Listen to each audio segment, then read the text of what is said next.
Hey there. Hello. How do you do? My name is Harry Wetzel. Thank you for coming. It's the 80s, darling. Yes, it is. It is the 1980s. It's the modern era. Springtime 1983. The modern era, you'd think. But we have just one woman wine steward on the otherwise all male staff of wine stewards. There are two women upstairs in the office. That's Sandra, the beautiful Sandra, and the imposing Judy. And there are six women in accounting. The rest is the boys' club. And Sandra goes up to the boss, the big boss, one day and says, "It's the 1980s, you bum." I hope, she said. I doubt it, though. "It's the 1980s, you bum. Start hiring more women." So he did. Right away, right there in the springtime, he hired two young women. They were sisters. They were already in the liquor industry, and they were heirs to a Hungarian liqueur dynasty. Yes. And they were in their early 20s, and they were very enthusiastic and filled with energy and life, very bubbly, and an asset to the store. Their names were Alexa and Joya. And they could finish each other's sentences. They were very funny, as sort of a comedy team on their own. A delight to have around the store. They weren't around for very long, but they were lovely to have around while they were there. All right. Then the other hire was also someone from the liquor industry world. She was the daughter of a big wine importer. Yes, and he wanted her to get into the liquor industry because she was heir to this multi-million-dollar liquor industry, this importing business, and he wanted her to have a little bit of experience. So he pulled a couple of strings, and it was time to hire another woman anyway. So we had this young woman, name of Julie, a debutante, right, with her liquor magnate booze father in the who's who and everything. Yes.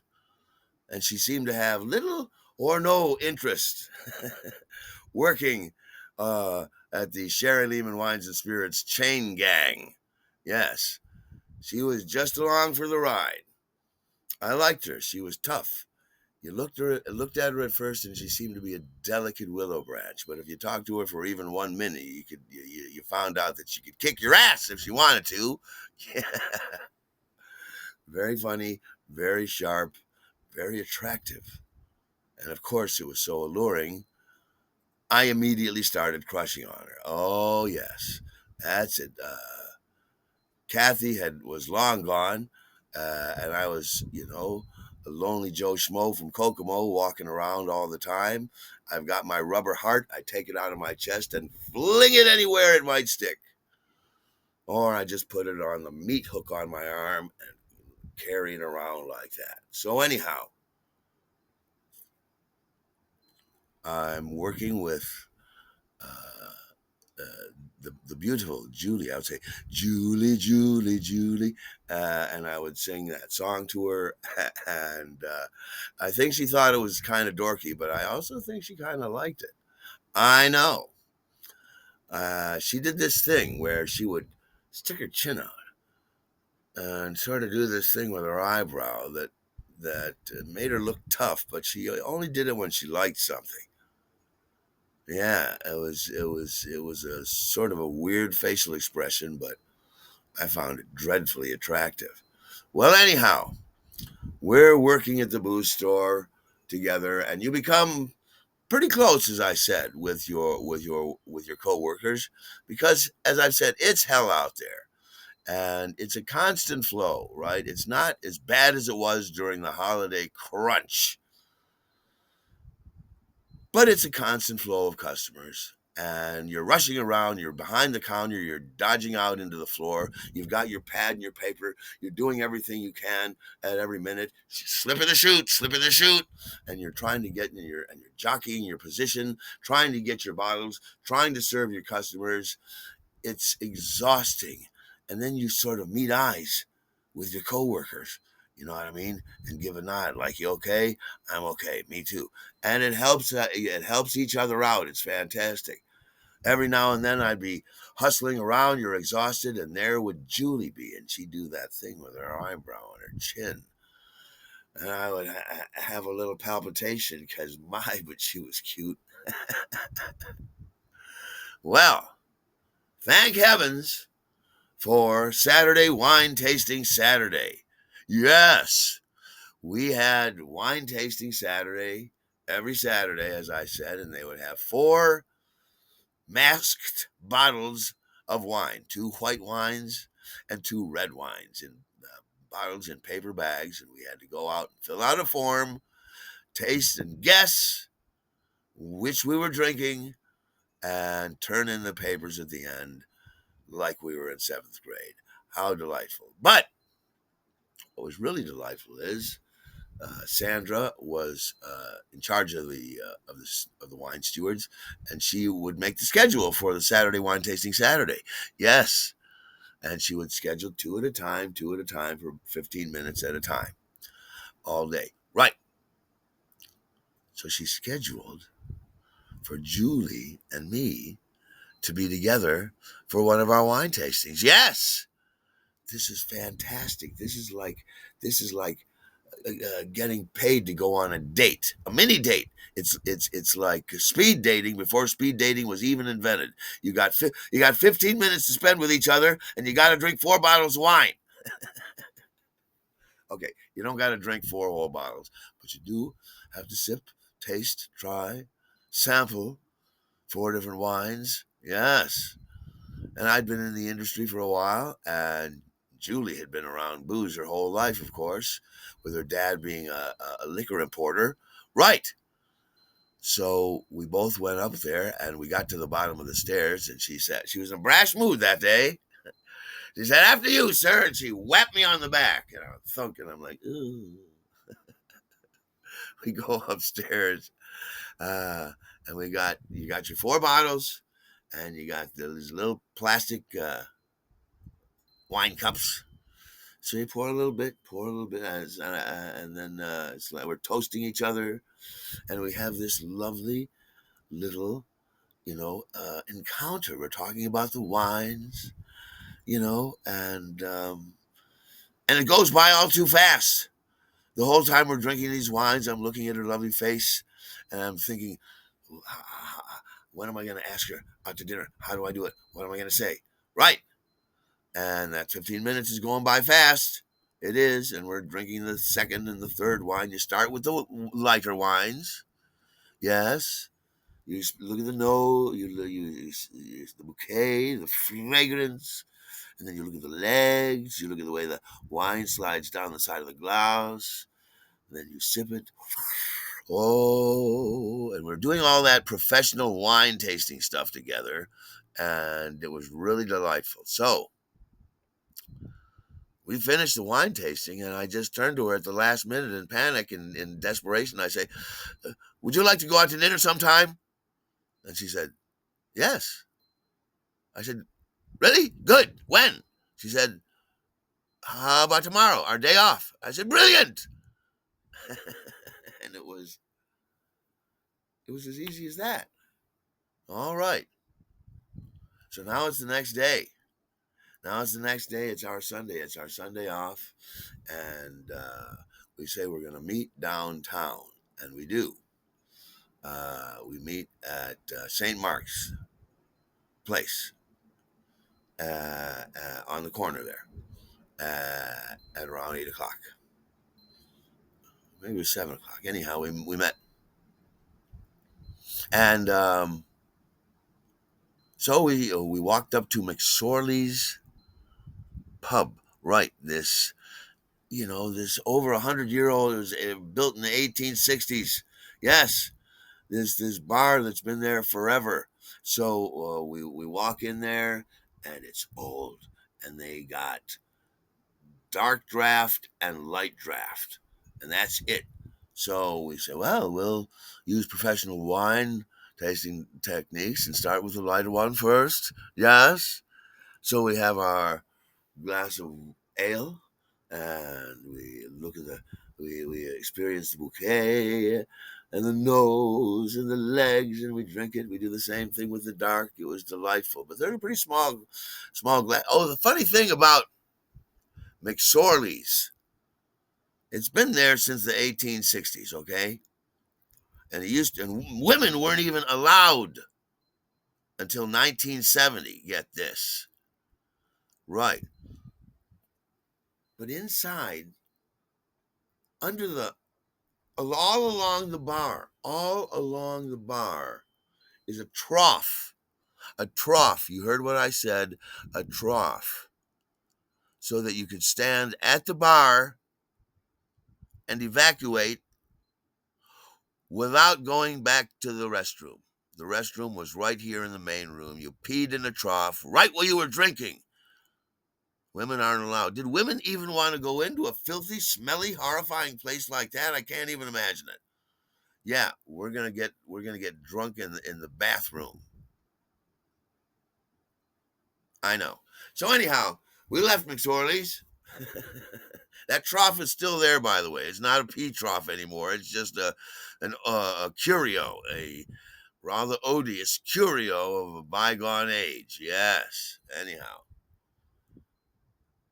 so we're walking around uh, the East Village, and there's many shops, and we went to Manic Panic and Trash and Vaudeville. There were a couple of used clothings and whatnot stores. Yes, I love that. They had interesting clothing and interesting buttons that you could get. Oh yes. Anyhow, then um, we went into a little shoe store. Julie's like, "Let's go in here," and it was a shoe store that was, you know, only about 10 feet wide and really long, and there were shelves and shelves and shelves of shoes, and that's it. And little old lady sitting in the back on a folding chair, little old Asian lady. And you can tell that she was sitting back there behind the last shelf of shoes, and she was watching television. And you could hear she was watching some 1940s sounding movie. Uh, Anyhow, so she's watching TV, uh, and Julie and I are looking at the shoes, and they had thousands of shoes. It was 6 foot high shelves for the entire length of this store on both walls. Right. Anyhow, um, the lady comes out, to see if we need any help. And I say, no, we're just looking, and I kind of take a look at her TV, and it's a black and white movie. I'm not sure what she's watching, and she says, "You like old movies?" And I'm like, yeah. And Julie's like, yeah. And she says, this is a good one. And she goes and sits down. And so I come over, and we peek around. There's this last shelf there. And Julie and I sort of peek around the corner. And I realize that we're watching Mildred Pierce, a 1945 film for which Joan Crawford won her Academy Award for playing Mildred. And that's what this lady's watching, and this movie's only just started a little while ago. And so we start watching it. We're peeking around the shelf, kind of leaning up against the shelf. She says, "You guys want a chair?" And we're like, "No, no, we'll just watch for a while. It's all right." She's all right. So we watched 2 or 3 scenes, and we're 10 or 15 minutes into this movie, and another customer comes in. The lady stands up and goes to help that. And I turn to Julie, and I'm like, so you want to, she says, yes, I want to stay. Let's watch this. I'm interested. Now, hush, I'm watching. So then the lady comes back. She says, I miss anything? Julie's like, no, no, no. Joan Crawford is just being really nice, being too nice. That's all. And she says, oh, yeah. And Joan Crawford's a pushover in this one, she says. Anyhow, we're watching the movie, and we're watching the movie, and we're watching the movie. This goes on, and we're in for it now. We're over the halfway point. We're going to watch the rest of this movie. We're leaving. She says, you sure you don't want chairs? And we're like, we're good. So we stood and shared, the three of us. No more customers came in that night. It was a Sunday night. It wasn't a crowded night for the shoe business. But Julie and I and our new friend watched all of Mildred Pierce together. And then the movie's over, and it's like, well, that was a good one. Yeah, I'm feeling kind of hungry. You want to go out and get something to eat? And she's like, yeah, that was really good. And we're all like, we're best friends with the lady now. And she and Julie have a little hug. It was very sweet. And so we're all best friends as we say goodnight. And we walk out back into the lovely warm spring evening. Yes. We roamed around St. Mark's Place, and there was a falafel stand, a falafel booth. Oh, but I had been there before. They have the best falafel. I said, watch this. Let's go get a couple of falafel, you see. And it was like 75 cents for a falafel sandwich. It was amazing. You give them $1, you say, keep it. And we have this falafel sandwich, and we're like, she's like, oh my, this is the best falafel I've ever had. And I'm like, I know, right? So we finished that. We're just kind of standing around by the booth because it's just a booth. There's no place to sit. We're standing watching St. Mark's Place come and go. St. Mark's Place is the Carnaby Street of New York in the 1980s. It is where all the weirdos, where all the the very interesting hairstyles and hair colors and outfits and graffiti. You see all sort. You can see a woman with turquoise hair that is so perfectly dyed you'd swear that it came out of her head that way. And you see right next to her is some graffiti in hot orange and hot pink, and just the contrast of the bright turquoise and the hot orange and the hot pink is something that you'll only get for a second as she passes by. St. Mark's Place, just a wonderland of dazzlement for the eye. We finish our falafel, and they say, "Oh well, it's time to go get a little drink." And so we went up to a bar that we called the Wooden Bar because it was just wooden. I didn't even have a sign. Maybe it did, wasn't very big. So we went and had a couple of drinks over at the Wooden Bar, and now it's late. We stood around all night, and we got to actually get up. We got to go to work. It's Monday morning tomorrow. So she says, let's go back to my place. And we'll sit around and listen to music for a while." And I'm like, yes. So we go up to. She and her dad lived together in this huge railroad style apartment. By that I mean a real long apartment, a long hallway with many, many rooms. You could probably have 10 or 11 people live in this place. It's a huge apartment. uh, just a skinny hallway, you know what I mean, is what it seems like. But there's room after room after room after room after room. Wow. So we're sitting in the dining room, excuse me, in the living room, and there's a little cassette player. It's the 80s, darling. Yes, we're using a lot of cassettes. So she's got some cassettes over there, and we're listening to Edith Piaf. Yes. Uh, and that was pretty cool. And we're sitting around chatting, and there's, of course, some wine in the house. So she got some wine. We're drinking some white wine, and she gets out her Debutante photo album and was showing me because she was a real debutante from real society, and she had a real real coming out party in society and everything. Yes, so she was showing me some of the haute fashion, the photographs that she was in, and she was very stunning in those shots, and it made me crush on her all the more. Yeah, I'm crushing on her the whole time. We still haven't smooched or anything like that, but I can hardly wait. It's looking good, but nothing is guaranteed. I know. So the Edith Piaf is over, and she puts on some Dave Brubeck. Yes, I'm going. I really dig this chick. So we're sitting next to each other on the sofa, and we just start smooching and stuff. Yeah, yeah. And then guess what? It's the next day. Yeah. So it's the next day, and we both got to go to work. Thank heaven her dad is out on the other house on Long Island, so we didn't have to worry about him being around. So we had to get up real early and get something to eat and go into work. And we had this magnificent secret that we were sharing with each other the whole time, the whole day. You know what I mean? It was this brand new, wonderful romance that was going on. Love is in the air. It's springtime.